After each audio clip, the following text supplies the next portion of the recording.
Seja muito bem-vindo! Hoje é a nossa segunda aula da disciplina de Digital Branding.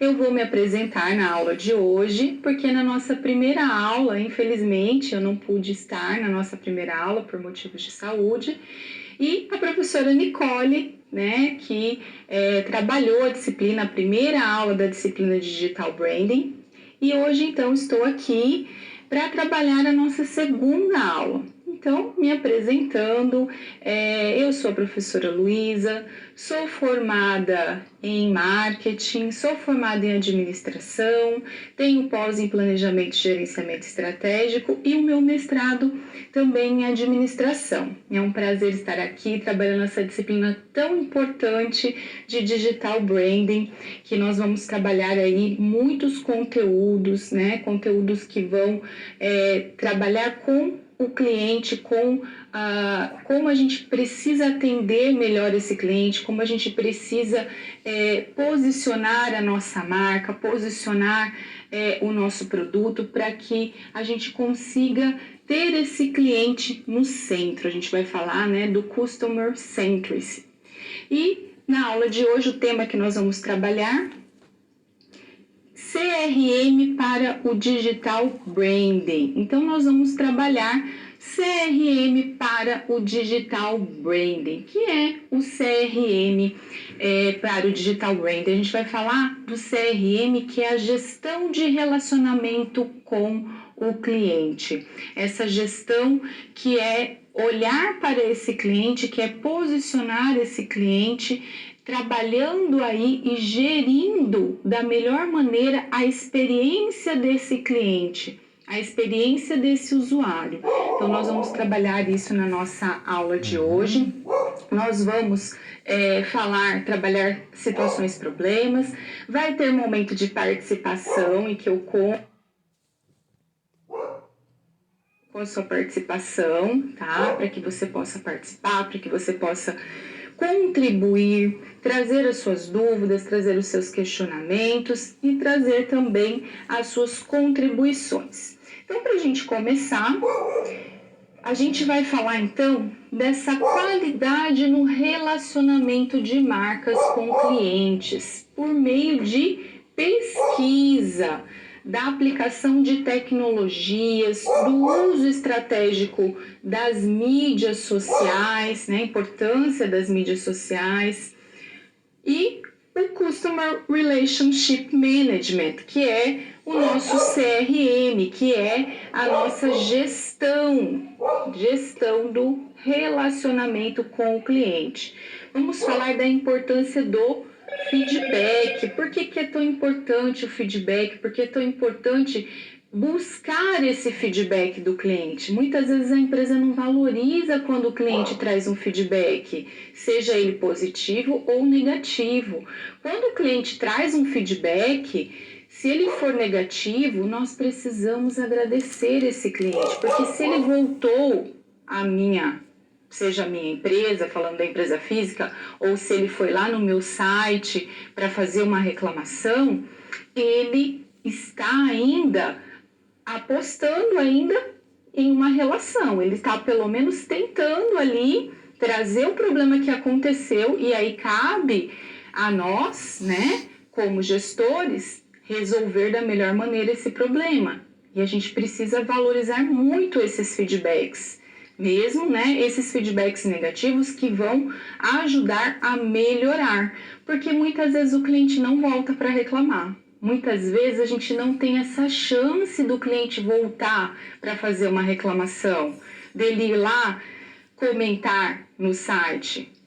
Ele simplesmente não compra mais, ele simplesmente não volta mais. Então é muito importante procurar, buscar esse feedback, usar as ferramentas, usar a tecnologia que nós vamos ver hoje, e também, no momento que recebe, saber como usar esses dados. Não adianta nada eu ter softwares muito bons lá para conseguir gerir, se eu não sei o que fazer depois com esses dados, se eu não sei como utilizar. Depois, nós temos lá que trabalhar a comunicação para cada tipo de persona, que vai ampliar a qualidade do relacionamento. Então, a persona, nós vamos ver que ela é um pouco diferente do público-alvo. A gente vai caracterizar depois o que é essa persona. Ela vai diferenciar do que a gente entende e conhece por público-alvo. E, além disso, temos lá o Customer Centricity. O Customer Centricity é o que importa, né? É o foco no cliente. Quando a gente fala do Customer Centricity, a gente está falando de focar no cliente, de ter o cliente no centro. E ter esse cliente no centro, às vezes a gente pode pensar que é natural as empresas focarem no cliente, é natural as empresas colocarem o cliente no centro. Mas nem sempre é assim. Nem sempre as empresas colocam o cliente no centro e muitas vezes o que acontece? Muitas vezes a empresa pode até ter algumas estratégias que permeiam, algumas estratégias voltadas para o cliente. Porém, as estratégias, elas não podem só ser pontuais, elas precisam estar ali na cultura da empresa. Toda empresa precisa ter essa cultura de estar voltada para a experiência desse cliente, para compreender a jornada desse cliente, a jornada desse usuário e conseguir trazer a melhor solução possível. Então, isso é estar centrado no cliente, não é apenas ter estratégias que vai chamar a atenção do cliente, que vai engajar ou que vai trazer alguma vantagem para esse cliente. Não, é ter esse cliente no centro em toda a empresa, em toda a cultura da empresa, tá? Depois, voltando lá para o quadro, a gente tem que pensar nessa aula em uma atividade que nós vamos trabalhar, que é a criação também de um blog. Essa é a atividade, criar um blog para experimentar diversas ideias, seguindo as seguintes etapas. Então, primeiro, estabelecimento da temática de assuntos a serem tratados no blog, montagem do blog no Blogspot ou WordPress. O Blogspot é uma das maiores plataformas grátis que a gente tem, 100% grátis, e que não é necessário se preocupar com hospedagem. E o WordPress é um sistema livre e aberto de gestão de conteúdos para a internet. Depois nós temos também a definição da estratégia de promoção da página. Como nós vamos promover essa página? E a definição da estratégia da captura de leads, né? Como a gente vai prospectar, como a gente vai conseguir novos leads.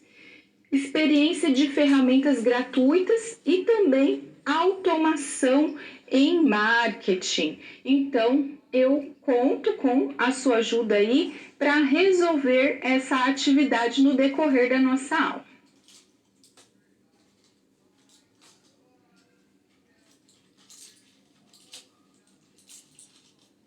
Falando então, do CRM para o Digital Branding, vamos ver?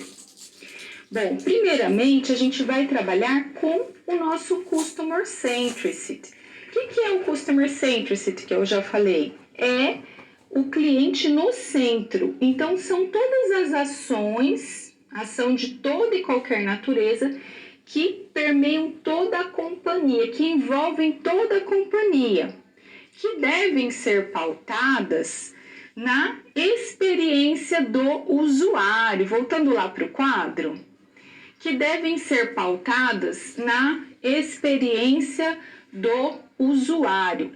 Este, por sua vez, se revela o principal pilar estratégico da empresa para tangibilizar a estratégia de Customer Centricity. Então, é necessário aqui aplicar pesquisas primárias para averiguar as expectativas, as necessidades e os desejos e dificuldades encontrada ao longo da jornada do usuário.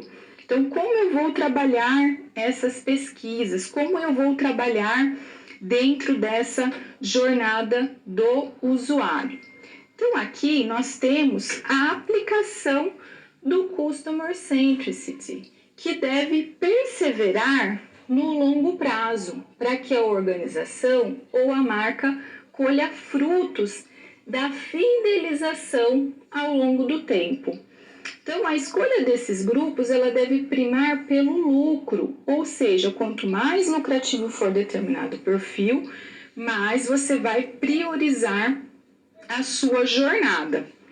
Então, a gente tem que pensar nessa organização centrada no cliente, a gente tem que pensar que esse cliente, essa experiência desse cliente, para ela ser mapeada, para que a gente consiga compreender como funciona essa experiência desse cliente, a gente precisa compreender que tem custo, né?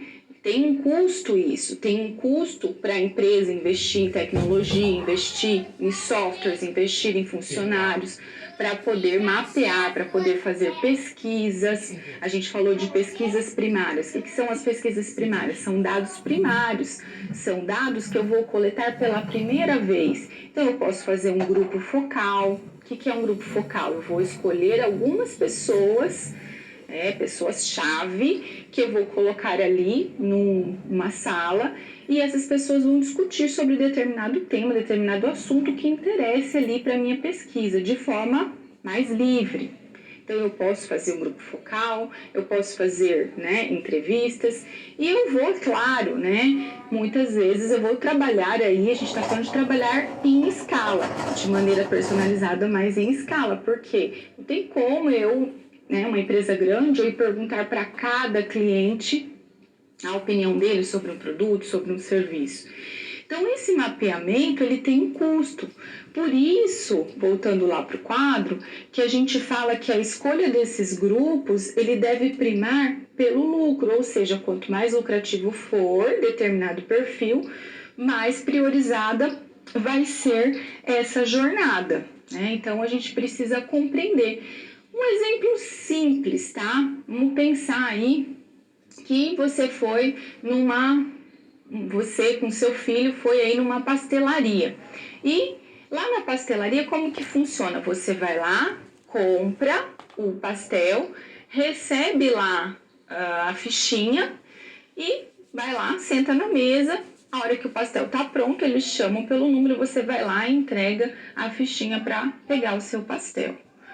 Só que, o que acontece, Passando aí pela experiência do usuário, muitas vezes essa pessoa que está lá esperando um tempo lá que já foi na fila do caixa, depois teve que esperar o pastel, de repente ela decide comer outro pastel. E aí, quando ela decide comer outro pastel, a criança daí quer também, tá com fome, tá pedindo, ela pensa assim, poxa, eu vou ter que entrar na fila novamente no caixa para comprar novamente a ficha para daí pegar o pastel lá no balcão. E aí, para entender tudo isso, entender por que o cliente não está comprando mais, por que está tendo alguma dificuldade, eu preciso ter essa empatia, eu preciso me colocar no lugar desse cliente para entender essa experiência. Da mesma forma que a gente vai fazer, dentro aí de um site, na internet, na venda online, que a gente vai também fazer esse mapeamento para conseguir entender. Além disso, a gente precisa entender, então, o que é o CRM. O CRM, ele é uma ferramenta para garantir a orientação ao cliente.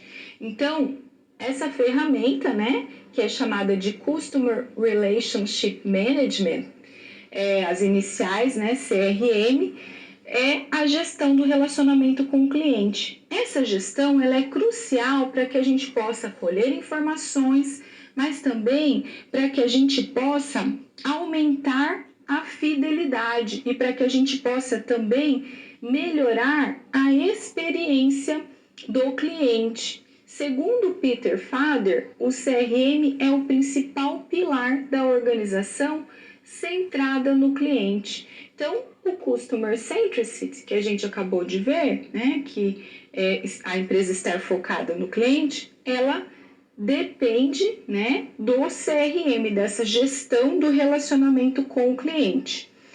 E aí a gente precisa pensar naquilo que é preciso para encantar o cliente, trazer soluções rápidas. Para isso, a gente precisa de uma coisa muito importante hoje: dar autonomia aos colaboradores.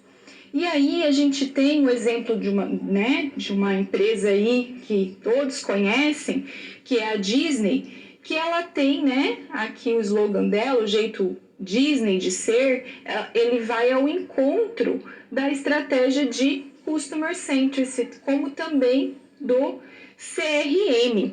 Então, a Disney, ela não está preocupada apenas em atender bem o cliente, ela não está preocupada apenas em entregar aquele serviço, entregar os produtos que ela vende lá na loja, dentro do parque, mas ela quer encantar o cliente, ela quer mais do que satisfazer, ela quer encantar esse cliente. E para isso, eles trabalham muito bem algo que eu falei que é importante.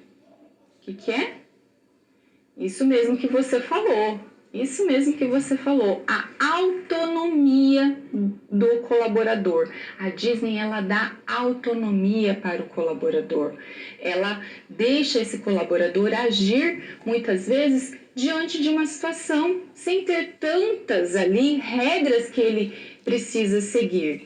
O importante é ele conseguir encantar esse cliente. Então, tem até um exemplo, tem vários exemplos, né, da Disney, mas tem uma história de uma camareira que ela entra no quarto da criança, né, no hotel, e aí ela vê a criança, vê um ursinho de pelúcia, ursinho Pooh, e ela tinha entrado para levar leite e biscoito. Então, o que ela fez, né? A criança ainda não estava ali, ela foi lá, colocou o controle da TV na mão do ursinho, pegou o leite, colocou ali do ladinho dele e pegou alguns biscoitos e colocou farelinhos. Ela triturou o biscoito ali e colocou farelinhos na cama para que a criança, a hora que chegasse, claro, ter a ideia, o entendimento de que o ursinho dela não resistiu àquele leite, àquele biscoito e acabou ali, né, assistindo TV, comendo biscoito e tomando leite. Então, esse é um exemplo, uma ação de uma colaboradora.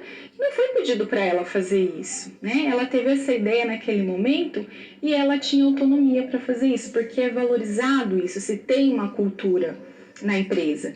E aí ela conseguiu encantar esse cliente, encantar essa família, trazendo aí um diferencial, tanto no atendimento, né, no encantamento daquele cliente, daquela família, que vai falar para outras pessoas, que vai, né, fazer aí essa propaganda positiva da empresa, que vai advogar em favor da empresa.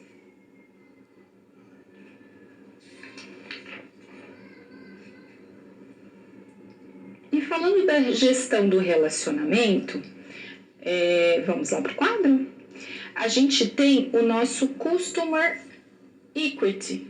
O Customer Equity, ele vai trabalhar o objetivo dele é trabalhar com o relacionamento com o cliente, gerando alto nível, né? O Customer Centricity vai gerar alto nível de Customer Equity. O que é esse Customer Equity? É a soma do valor vitalício dos clientes que vai impactar pela diferença entre o montante gasto pelo cliente com a marca em detrimento do custo de atraí-lo e retê-lo.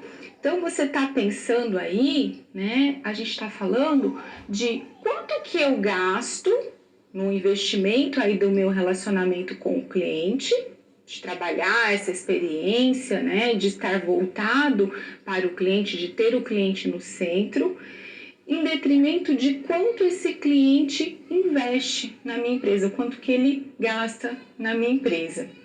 Então, a gente vai tentar identificar aí nessa equação, né? Por quê? Porque é aí que a gente vai entender a longo prazo o investimento, né? O retorno que a gente tem, porque muitas vezes as empresas acham que é perda de tempo e que a gente não vai ver o resultado a curto prazo, mas a longo prazo a gente tem ali resultados muito positivos quando a empresa faz esse investimento, quando ela foca no cliente, quando ela tem a sua gestão com o cliente no centro. Então a gente viu, né, o exemplo da Disney é um exemplo de uma empresa que ela se construiu focada, se construiu centrada no cliente. Philip Kotler, que é um dos papas do marketing, ele sempre disse que custa de 5 a 7 vezes mais a gente conquistar um cliente novo do que a gente manter um cliente que a gente já tem. Então, pensando, né, hoje aí com as redes sociais, com as mídias sociais e pensando na concorrência enorme que a gente tem, a gente vê que isso se multiplica muito mais, né? Porque a gente tem uma infinidade, né? O cliente tem uma infinidade de possibilidades de compras, de ofertas, porque ele vai escolher a sua empresa e não a da concorrência. É esse diferencial que o cliente está buscando, né? Esse diferencial de ser entendido, de ser compreendido, de se trabalhar aí com essa experiência do cliente a ponto de conseguir identificar ali antes mesmo daquele cliente solicitar o que ele está precisando naquele momento. Então, essa é a estratégia aí de trabalhar, de compreender essa equação. E aí nós temos a cultura organizacional. Buscando aí compreender essa cultura organizacional, não se trata apenas da gente implementar ações e promover autonomia aos funcionários. É preciso arraigar o mindset. O que é o mindset? É a mentalidade. É aqui você ter uma cultura, tá? Uma mentalidade, um mindset ligado à estratégia do Customer Centricity, para que essa empresa, né, ela utilize o feedback para retroalimentar o posicionamento da marca e para que ela saiba priorizar melhorias a partir das informações coletadas. Então é importante que esteja, como eu falei, na cultura organizacional. Né? Tem que estar lá no mindset, tem que estar na mente de todos, tem que estar na cultura da organização, esse relacionamento centrado no cliente para que realmente a gente tenha um resultado positivo, para que realmente a longo prazo a gente consiga ter esse retorno desse relacionamento com o cliente. E aí nós temos alguns pontos que, pensando nessa estratégia do Customer Centricity, a gente precisa entender que, apesar dos esforços, né, na implementação dessas estratégias, que muitas vezes a empresa pensa que é um custo, e a gente não pode ver como um custo, mas a gente tem que ver como um investimento, a gente tem um lucro sustentável quando a gente pensa em 3 áreas.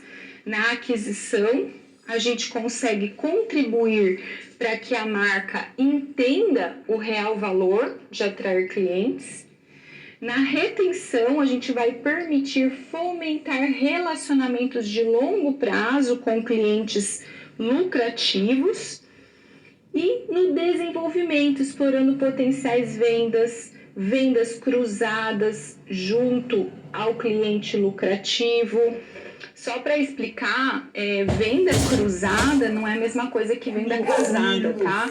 Venda cruzada, por exemplo, né? Você, pode voltar para mim. Você, para mim, por favor.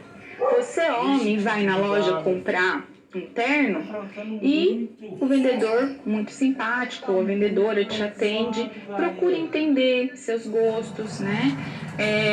E ela vai ali trazendo alguns produtos que vão complementar, né, aquele traje que você vai usar.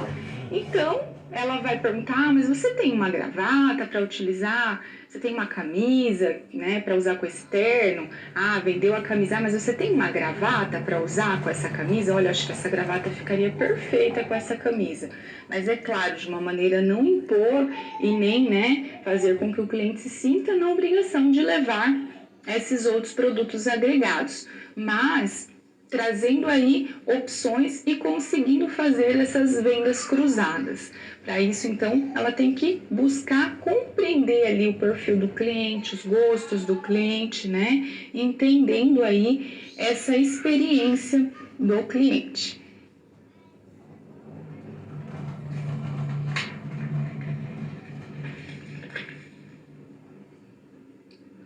Falamos, né, de tecnologia, de softwares, então a gente vai falar dessa automação, né, pensando no digital branding, dessa automação. A gente precisa de métricas para poder gerenciar, para poder fazer esse gerenciamento de dados, né? Métricas, algoritmos, gerenciamento de dados, eles são aspectos fundamentais do digital branding na atual conjuntura. Então, uma empresa aérea, ela fez uma pesquisa para poder identificar, ter um feedback dos seus clientes, para tentar compreender ali o que esse cliente tinha para dizer de pontos positivos ou de pontos negativos. E ela conseguiu identificar nessa pesquisa que o que mais os clientes gostavam ali que ela oferecia eram os snacks. E, em contrapartida de ponto negativo, tinha o espaço muito curto ali entre as poltronas, né? Para que pudesse ali ter confortavelmente ali sentado com as pernas sem estar muito apertado. Então, essa foi foi o que ela encontrou nessa pesquisa. Depois ela fez uma comparação, né, com a concorrência, para que ela pudesse, então, ter estratégias mais assertivas, compreender ali essa experiência do usuário e trazer isso para a realidade da empresa, colocando ali esse cliente no centro. E aí a gente tem, voltando lá, a coleta e o tratamento de dados obtido nas mídias sociais, então, elas são muito promissoras, elas ajudam muito a empresa a compreender o cliente e ela colocar estratégias assertivas em prática. Então, essas informações, elas estão à disposição e podem ser organizadas de maneira que forneça insights, né? Forneça ideias para a tomada de decisão. E a utilização de softwares e outras tecnologias, ela vai possibilitar a personalização em escala, aumentando então a taxa de eficiência das campanhas veiculadas. O que é personalização em escala? Eu não vou conseguir perguntar para cada cliente individualmente, fazer uma pesquisa com cada cliente. Eu preciso utilizar os softwares para que eu consiga ter essas informações de maneira personalizada, né? Mas em escala. Voltando lá, é preciso gerar conteúdo. Do outro, é preciso manter o relacionamento com o cliente. Então, tudo isso considerando o perfil de cliente lucrativo que a empresa visa ampliar e com isso também diminuindo a taxa de churn, que é a taxa de rotatividade.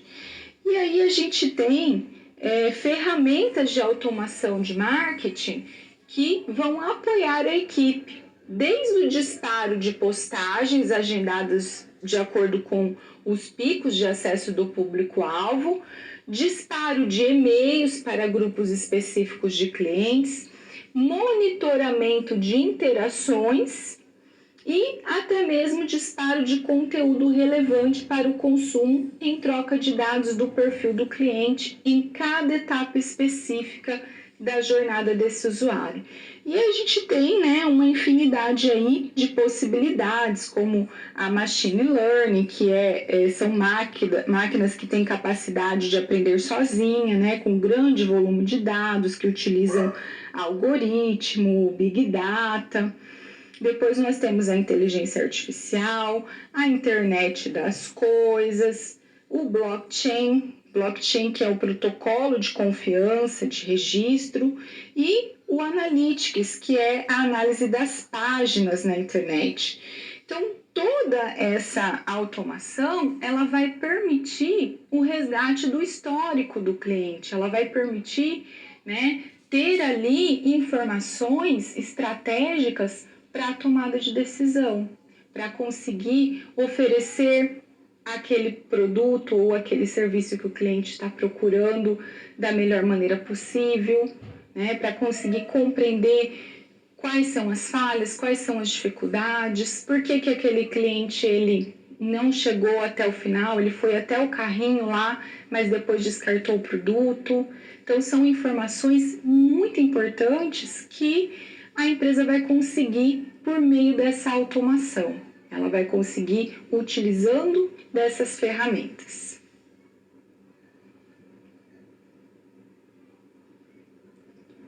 Vamos para a nossa próxima atividade? Bom, essa atividade a gente vai trabalhar com o nosso blog. Então, você foi convidado aí para trabalhar com esse universo do blog. Então, aqui a gente vai estabelecer a temática de assuntos a serem tratadas nesse blog. A gente vai trabalhar com a montagem do blog no Blogspot, como a gente já viu, ou no WordPress. E aí a gente vai fazer o que, primeiramente? A gente vai definir uma temática do blog. A gente vai escolher um template para o site. E há várias páginas na internet que podem ajudar você nessa etapa, nessa construção do site. A gente pode, por exemplo, usar modelos pré-definidos no próprio Blogspot, que tem opções, ou no WordPress, ou mesmo através de customização. E também na terceira etapa, o que a gente vai fazer? Definição da estratégia de promoção, então como eu vou promover essa página, e definição da estratégia de captura de leads, como eu vou trazer as pessoas para o meu site, para a minha empresa. Então, o que eu preciso para poder desenvolver tudo isso? Eu vou precisar trabalhar a criatividade, eu vou precisar trabalhar com raciocínio crítico, a capacidade de resolução, a habilidade de gestão, que muitas vezes, né, a gente pensa assim, mas eu tenho ali a automação, tem softwares, tem ferramentas, mas e a habilidade de gestão? E a criatividade? Né? Como eu vou gerir tudo isso?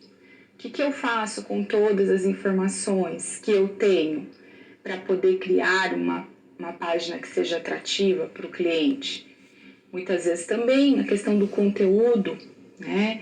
Será que esse conteúdo é adequado para o meu cliente? Como que eu chamo o meu cliente com um conteúdo que seja realmente relevante para ele, para que ele queira, né, ter acesso ali, conhecer mais a respeito do meu produto ou do meu serviço? Voltando lá, diversas ferramentas de automação em marketing, menos complexas que a gente pode usar, mas que podem ser experimentadas nessa situação. Por exemplo, próprio agendamento de postagens e também a captura de leads. Então, resolvemos a nossa atividade aí em relação ao blog.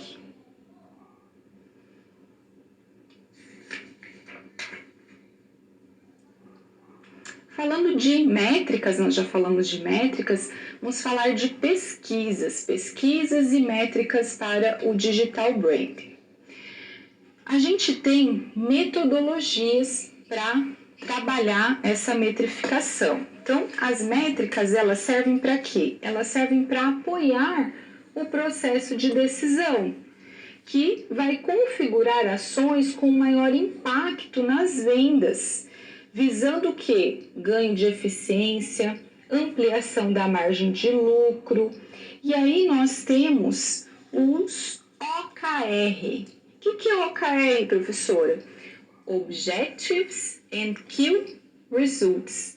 Vem do inglês também, né? Essa ferramenta, ela tem como objetivo, né? Ela tem como resultado buscar os objetivos e os resultados-chave. Ela é um framework que acompanha as metas atreladas aos objetivos. Então, pode tanto ser um objetivo estratégico como tático, tá? Se for estratégico, a gente pode trabalhar aí no tempo, né? Pensando em tempo, em até 1 ano. Aqui no tático, a gente trabalha com meses, 3 meses aí, normalmente. E, normalmente, no OKR, a gente trabalha com um slogan para motivar o time. Então, por exemplo, aqui, existem times que vão nomear esses OKRs para motivar. Então, projeto dado é projeto cumprido. Então, aqui a gente busca o quê? Trabalhar com o engajamento. Eu vou definir ali o OKR e vou desenvolver ali um slogan para engajar o time, para que as pessoas fiquem mais motivadas. E aí nós temos que o alinhamento prévio é essencial. A gente precisa de ter um alinhamento prévio. Sem um alinhamento, sem prazos e níveis de priorização em cada área, a métrica, o que acontece com ela? Ela acaba perdendo, né? A métrica ela vai perdendo a efetividade e mesmo a própria credibilidade, né? A gente perde a credibilidade frente aos envolvidos. O número de OKR concomitante ele deve ser baixo para que o foco não seja perdido. Além disso, cada Key Result ligado ao objetivo deve ser mensurável. Então, a gente não pode ter muitos OKRs para que a gente não se perca, né, no processo e nos objetivos. Nós temos, então, ali uma figura para poder entender melhor, então, esse OKR. Então, aqui a gente tem o objetivo, né? E aqui dentro do objetivo a gente vai trabalhar com o resultado-chave. A gente vai trabalhar, né, com esse resultado e a partir dele, daquilo que eu defini aqui como resultado-chave, eu vou ter iniciativas. Então, aqui eu tenho uma iniciativa, 2 iniciativas dentro desse resultado-chave. E aqui, outro resultado-chave e também mais 2 iniciativas. Então, no meio do caminho, é natural a gente procurar ajustar essas iniciativas aqui atreladas a cada Key Result, né, a cada resultado-chave, que é o KR, tá? No meio do caminho é normal a gente fazer isso, né? Porque a gente precisa pensar em agregar valor, né? Agregar qualidade, não apenas a entrega pela entrega. Então, por exemplo, o objetivo de zerar os chamados de uma determinada área. Eu quero zerar os chamados, esse é o objetivo, esse é o Key Result. Aí eu vou ter lá as iniciativas, vou designar para a equipe, para que a gente tem que finalizar esses chamados até amanhã às 18 horas. E aí a gente vai fechar, vai zerar, vai conseguir ter o resultado, porém a gente precisa pensar na qualidade. O que vai gerar? Qual é o resultado dessa iniciativa? Realmente vai solucionar o problema? Ou a partir de um atendimento muito rápido, a partir de uma análise muito rápida desse atendimento, para fechar logo e cumprir apenas com a meta, eu vou precisar depois de um retrabalho, vão ser abertos aí novos chamados em relação àqueles chamados que, né, se pensava já estar resolvido. Então, é preciso pensar também em relação à qualidade. E aí, para a gente entender aí melhor, aqui a gente tem a figura, então, do KR. Essa figura aqui, ela é dividida, então, no eixo vertical e horizontal. No eixo vertical, aqui, nós temos aqui o volume de entregas. Então, aqui a gente tem o volume de entregas, tá? E no eixo horizontal, a gente traz os prazos. Então, aqui são os prazos, ó, tá vendo? Datas, 31 de janeiro, 21 de fevereiro.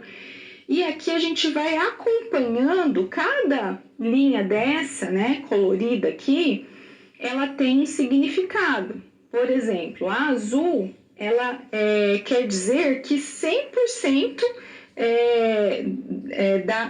daquilo que precisava ser feito, daquela atividade, foi cumprida. Então, aqui, né, essa iniciativa, essa KR, ela foi cumprida.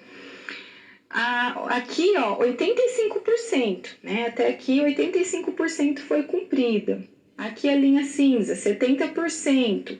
E a linha amarela, que vai acompanhar, que é essa linha aqui, ela vai acompanhar, conforme o tempo passa, ela vai fomentando e vai alimentando essa planilha com as datas que se concretizaram, com os prazos que efetivamente o time cumpriu. Então, aqui a gente tem, né, em tempo real essa atualização das iniciativas das KRs, tá? Então, para a gente conseguir compreender melhor aí como funciona, né, o OKR e o KR, né, que é o Key Result.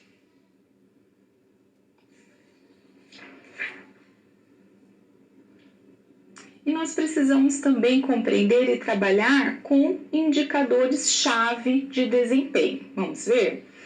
Então, dentro do KPI, do Key Performance Indicator, são desdobrados, né, em mais categorias, né? A gente viu lá o OKR, e a diferença é que no KPI a gente tem mais categorias identificando. Então, a gente tem indicadores de produtividade, por exemplo, hora homem, hora máquina, indicadores de qualidade, o montante de peças em não conformidade com a especificação técnica pré-estabelecida em detrimento da reclamação de determinado período, indicadores de capacidade aqui voltado para análise aí da capacidade dos times ou máquinas, e indicadores estratégicos que são atrelados aos objetivos estratégicos da companhia. Esse KPI, ele pode ser em 2 níveis, tá?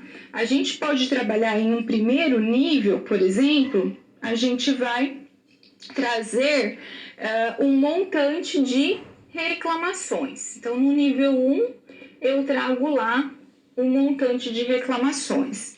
E no nível 2, eu vou agrupar, eu vou trabalhar agrupando ações para atingir a meta. Então, aqui eu vou contratar especialistas em Customer Success, que é a estratégia de sucesso com o cliente. Eu vou trabalhar e implementar auditorias para poder melhorar o atendimento.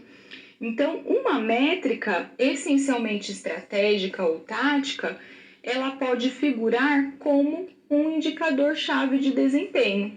Então, é aquela métrica que ela é estratégica, que ela vai trazer ali uma assertividade ali na tomada de decisões. Não é uma simples meta, é uma meta que traz em si a estratégia, que vai trazer ali um percurso, um caminho para que, né, você consiga resolver o problema de um cliente, para que você consiga melhorar o atendimento, enfim. Voltando lá, se apenas sustentar a operação ou servir como ferramenta de determinada gestão, não deve ser convertida em KPI. Então, ela precisa ser estratégica, né? Ela não pode ser apenas algo para sustentar a operação ou para como ferramenta de gestão. Então, nesse caso, cabe a aplicação da OKR. Quando simplesmente, eu preciso sustentar uma operação ou servir de ferramenta para gestão, aí eu utilizo o OKR. E o KPI, ele pode também traduzir a aplicação de métrica como o Net Promoter Score, que é o NPS. O NPS é quando a gente tem aquelas perguntas que já deve ter acontecido com você, para você responder aí, perguntando de 1 a 10 o quanto você nos recomendaria, né? Uma questão aí de 1 a 10, o quanto você recomendaria a nossa empresa? Então aí você é uma pergunta objetiva, você vai lá colocar a nota. E aí depois tem uma segunda questão, essa questão ela já é uma questão aberta, que nem todos respondem, mas que a empresa coloca lá para, se caso responder, ela ter ali uma qualidade maior dos dados. Então ela pergunta assim, por que você deu essa nota? Explique por que você deu essa nota. Então, é uma metodologia aí que pode ser utilizada para conseguir compreender, para conseguir identificar melhor aí o que o cliente está pensando da empresa, o que o cliente poderia dizer aí uma nota de 1 a 10 a respeito da sua empresa.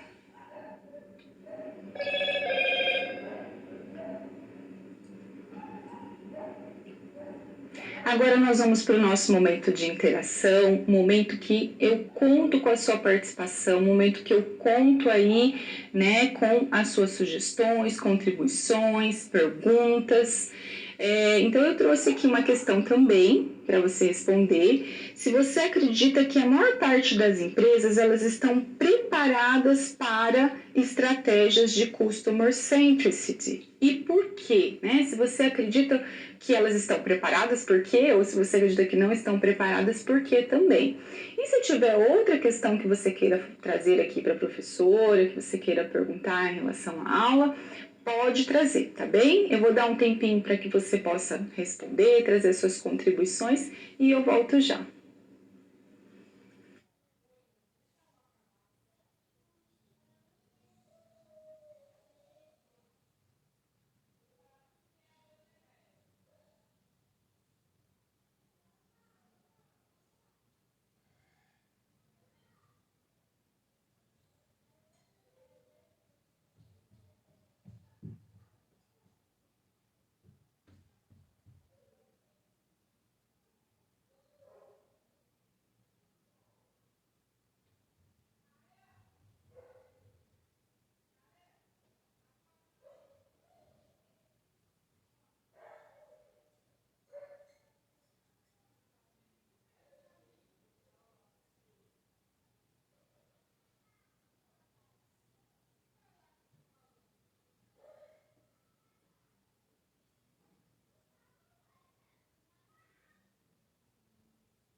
Então, falando aí, né, voltando lá para nossa questão, coloca lá, você acredita que a maior parte das empresas estão preparadas para a estratégia de Customer Centric?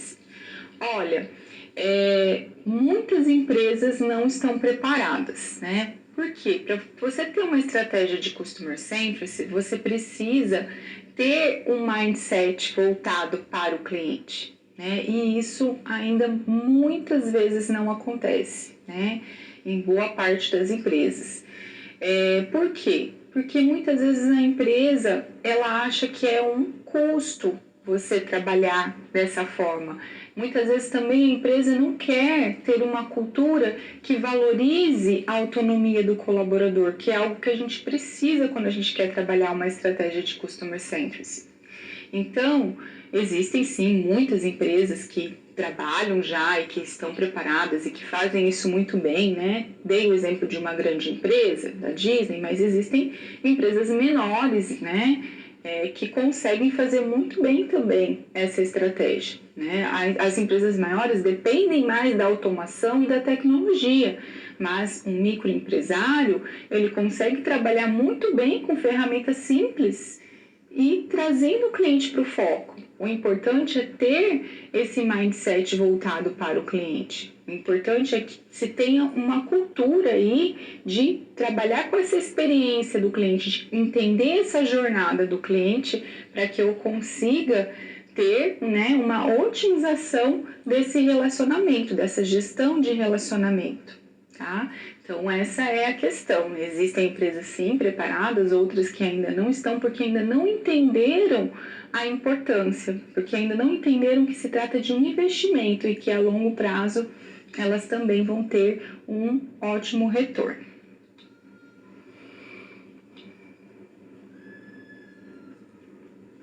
E as ferramentas de busca, quando a gente pensa, né, em como a gente vai trabalhar essas ferramentas para que a gente consiga ser visto pelo nosso usuário, né, para que ele consiga achar a minha empresa, o meu site na rede, como que a gente trabalha com essas ferramentas? Então, a gente tem o Search Engine Optimization, que é o seu, que significa otimização para mecanismos de buscas ou otimização orgânica. Orgânica quer dizer natural, né? Ou quer dizer que aqui a gente não precisa pagar, não é paga. Então, o trabalho do SEO, ele atende a mais de 200 diferentes fatores analisados pelo Google. O mecanismo de busca, ele utiliza algoritmo que busca entregar o conteúdo mais relevante para o usuário. Então, como que ele trabalha? Ele trabalha por ranqueamento, tá? Ele vai ranquear e vai trazer aí, vai otimizar por meio de palavras. Então, por isso que é importante a empresa conhecer, compreender bem o seu público-alvo, compreender bem o seu produto, para que ela possa desenvolver palavras-chave, né, que vão, na hora que o cliente for fazer a busca, ela vai estar bem ranqueada lá naquela busca. O cliente vai procurar e vai encontrar com aquele nome, com aquela palavra-chave, ele vai encontrar a sua empresa. Ela vai estar ali no topo da lista. E aí, quando a gente pensa, né, nessa gestão, nessas ferramentas de busca que facilitam a nossa vida, eu fico pensando, né, na importância disso e fazendo um paralelo aí, fazendo uma comparação. Imagine você em uma biblioteca física, tá? Naquele tempo em que a gente só tinha a opção de ir até a biblioteca física, né? A professora é daquele tempo, entregando já a idade, e você ter que chegar lá e não ter nada catalogado, não ter nada separado, né? Não ter as estantes lá separadas, catalogadas com, né, as iniciais ou com os temas, né, do que você está procurando, dos livros. E aí você chega lá e está um amontoado de livro e você ter que procurar no meio daquele amontoado de livro o assunto que você precisa. É desesperador, né? Quando a gente pensa também, né, utilizando aí, pensando nas nossas, na nossa internet, pensando aí na rede social, pensando na nossa busca quando a gente vai fazer uma compra, a gente também precisa, muitas vezes, dessa ajuda, dessa ferramenta de busca que vai nos direcionar para aquilo que a gente está precisando. E hoje é muito comum, né? Qualquer coisa a gente joga lá, né, no Google para pesquisar, e aí a gente tem esse ranqueamento, muitas vezes quando a gente vai comprar, que a gente nem percebe, né? Mas é essa ferramenta aí que traz esse ranqueamento das empresas, tá? Depois, nós temos também o pay-per-click, que é, né, o PPC.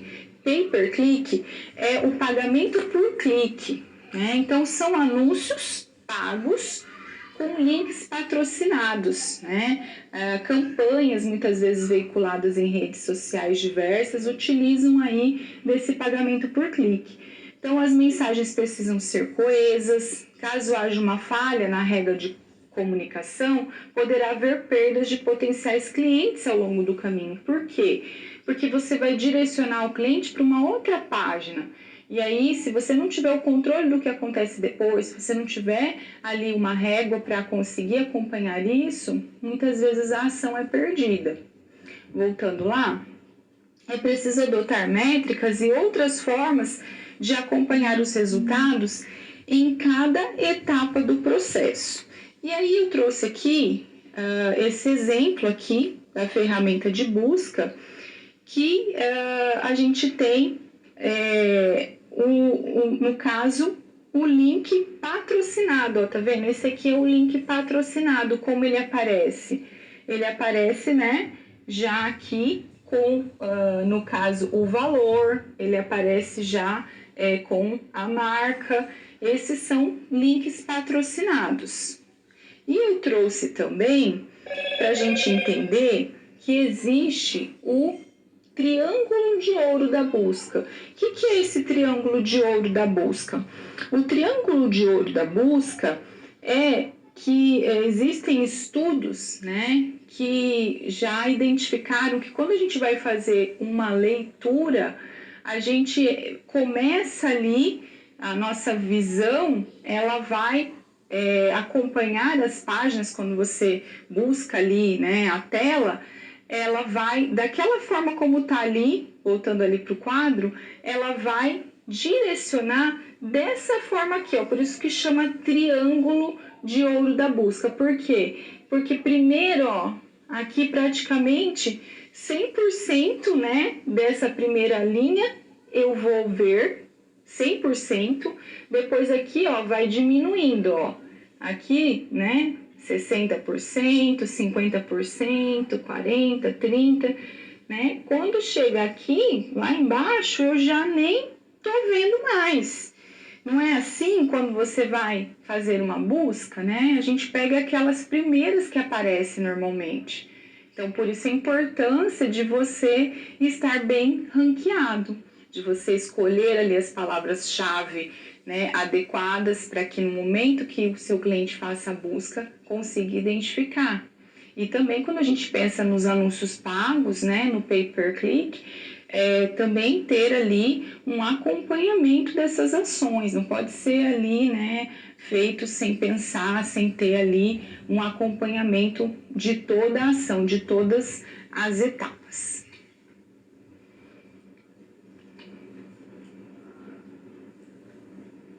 Agora vamos resolver mais uma atividade. Bom, construindo o OKR, a gente falou bastante, né, do OKR, que é a métrica. O desafio aqui é construir o OKR para diferentes objetivos envolvidos no aumento da captura de leads. Então, aqui a gente está pensando na captura de leads. Então, a métrica de tráfego, de visitas únicas no site, a gente vai identificar. Então, o objetivo é aumentar o número de visitas únicas no site. KR, número de visitas a parceiros comerciais, estabelecimento de novas parcerias com influenciadores digitais, entregas pontuais na submissão de peças publicitárias. Então, vou trabalhar aqui o KR. Número 2, número de compra acima da média dos meses anteriores. Então, considerando a sazonalidade aqui, o objetivo é aumentar o volume de compras efetivadas no site. Então, qual será o KR? O aumento do fluxo da melhoria no Design UX, a ampliação do número de reuniões realizadas para discutir a jornada do cliente e o investimento no sistema de pagamento da página de compra. E depois a gente vai fazer também o acompanhamento do ticket médio, se o ticket médio aumentou.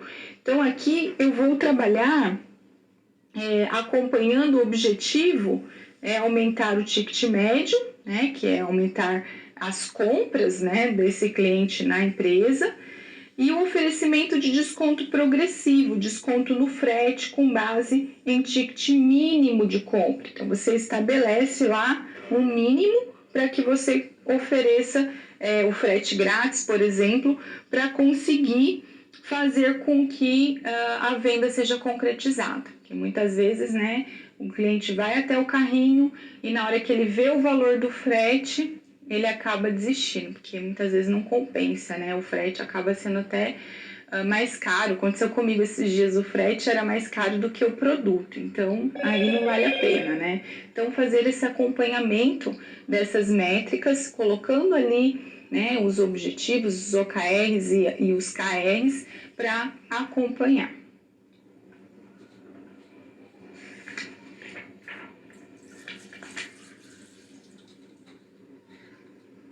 Mídias sociais e os impactos no digital branding. Qual é a influência, né, hoje das mídias sociais nas vendas, né, no digital branding? Quanto isso impacta? Quanto as empresas precisam estar interagindo, engajando cada vez mais nessas mídias sociais? Então, voltando lá, entender primeiro, né, pilar do digital branding, entender os anseios, os desejos, as frustrações, os medos, crenças, comportamentos e até mesmo hobbies e outros interesses dos clientes para maior chance de obter sucesso e ampliar a retenção dos mesmos. Então, aqui a gente tem mídias trabalhadas pela marca, o que ela deve se atentar?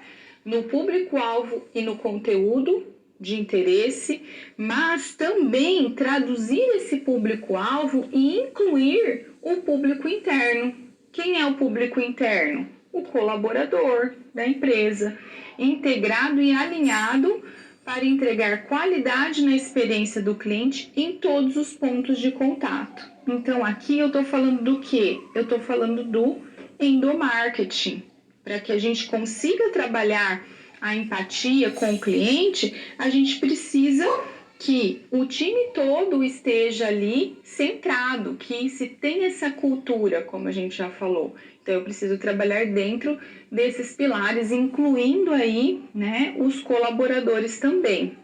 E as empresas precisam engajar e conseguir, né, traduzir esse cliente, traduzir ali a sua experiência de uma maneira, né, com empatia. A Dove, ela fez uma campanha muito bonita em que ela convidou algumas mulheres para fazer retratos, tá? Ela contratou uma pessoa que trabalhava na polícia e que fazia os retratos, né, na polícia, e já tinha, né, trabalhado. E aí ela contratou essa pessoa, e qual que era o objetivo?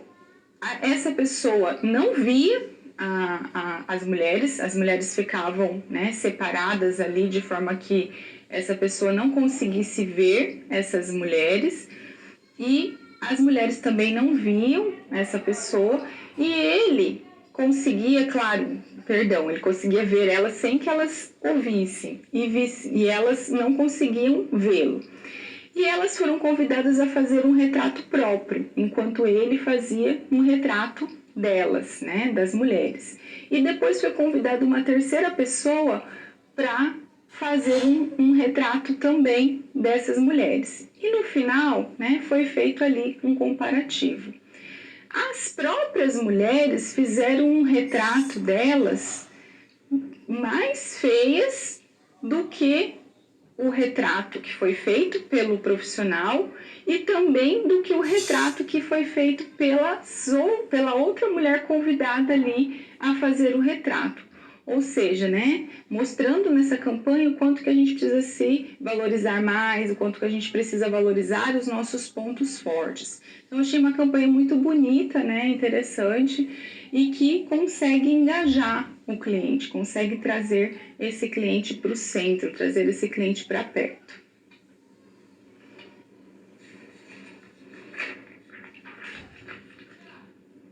Agora falando na persona, né? Traduzindo essa persona, o que é a persona, porque é importante. Bom, a persona ela vai auxiliar no processo de design, porque ela vai direcionar as soluções para o sentido dos usuários, orientando o olhar sobre a informação e apoiando a tomada de decisão. Então, a marca ela deve definir qual é o perfil do cliente ideal para que ela poder criar o que a gente chama de persona. Então, a gente pode usar entrevistas sem roteiro, a gente pode usar dados secundários para realizar o cruzamento de informações e chegar ao perfil do cliente ideal, possibilitando o delineamento da persona. Nas redes sociais, por exemplo, a gente pode utilizar a coleta de dados como e-mail, ligações, entrevistas, enquetes, abordagens presenciais em locais públicos, eventos, reuniões, conversas online, blogs.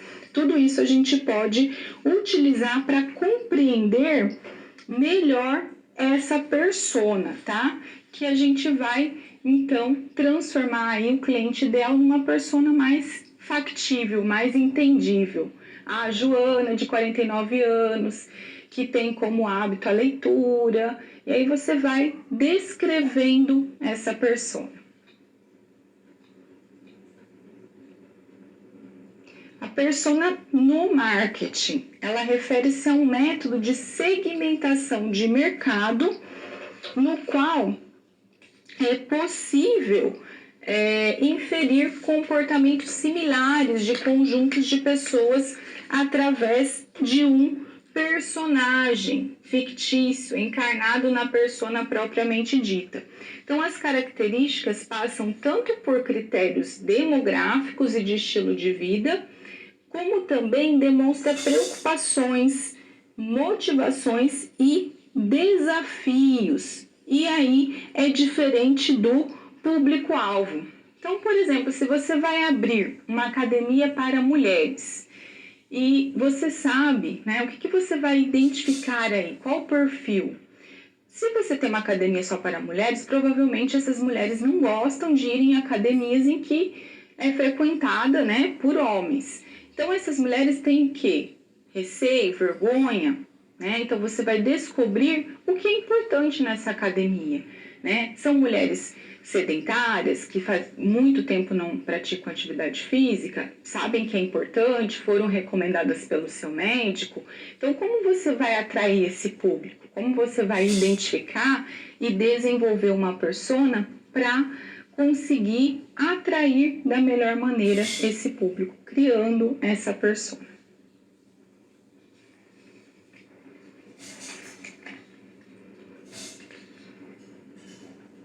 Vamos ver então agora o nosso funil de vendas. Aqui a gente tem, nesse funil de vendas, a gente vai compreender então essa jornada do usuário, que passa pela atração. Aqui a gente tem a atração, depois a gente vai ter a consideração, e aí a gente trabalha com a conversão, a gente vai ter a compra, tá? E aqui a gente vai trabalhar com o engajamento nesse processo, a retenção, aqui eu vou procurar, né, fazer a venda, fechar a venda, e A advocacia é quando eu procuro, então, estabelecer essa conexão, estabelecer esse relacionamento. Então, esse último, que é o advogar, que a gente fala, é tornar o cliente um advogado da marca, que ele vai, então, defender a marca, ele vai falar bem dessa marca para os seus amigos, para as pessoas, porque ele realmente se encontrou naquela marca, se identificou naquela marca, e aí ele faz essa propaganda aí gratuita e que funciona muito bem e até melhor, né, do que a propaganda paga.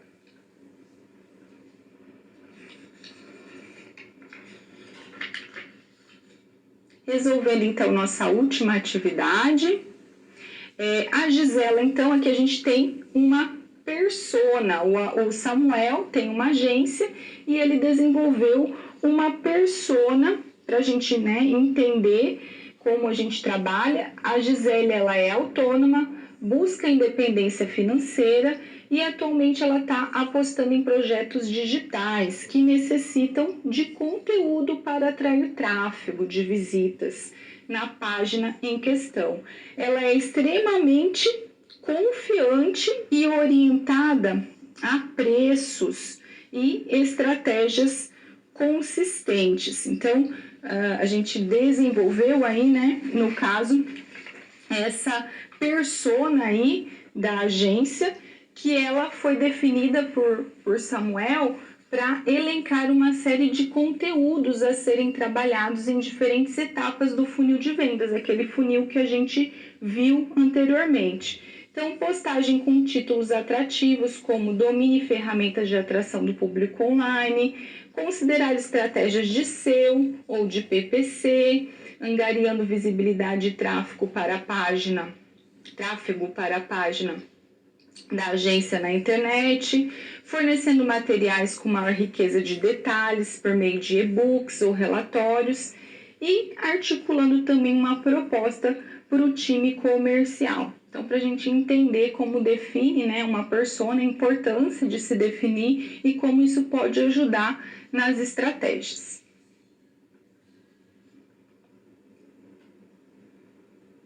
Vamos agora para o nosso último momento de interação e eu tenho uma pergunta. Qual a importância de criar uma persona para a marca? Eu volto já.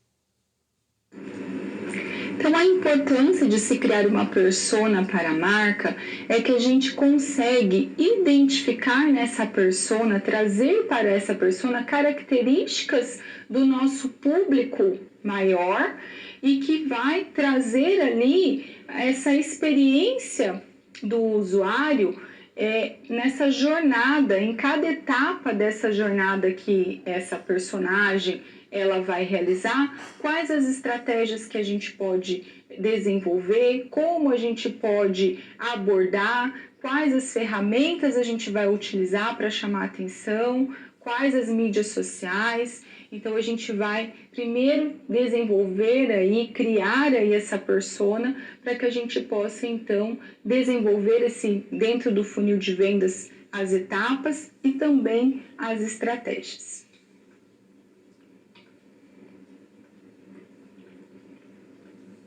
Chegamos ao final da nossa aula, passou rápido, né, gente? Para mim passou rápido, hein? A gente tem aqui agora o que a gente trabalhou na aula, né? A gente vai recapitular. Bom, a gente trabalhou o CRM para o Digital Brand, falamos dessa gestão do relacionamento com o cliente, da importância, né, do Customer Relationship Management que é essa gestão do relacionamento com o cliente para o digital branding. Falamos da gestão em si, desse relacionamento, falamos de pesquisas e métricas para o digital branding, trabalhamos com ferramentas de buscas, vimos lá o SEO, né, e o PPC, falamos da persona, da importância de se criar uma persona e do funil de vendas. Foi um prazer estar com você nessa segunda aula da nossa disciplina Digital Branding. Desejo bons estudos e nos vemos na próxima aula.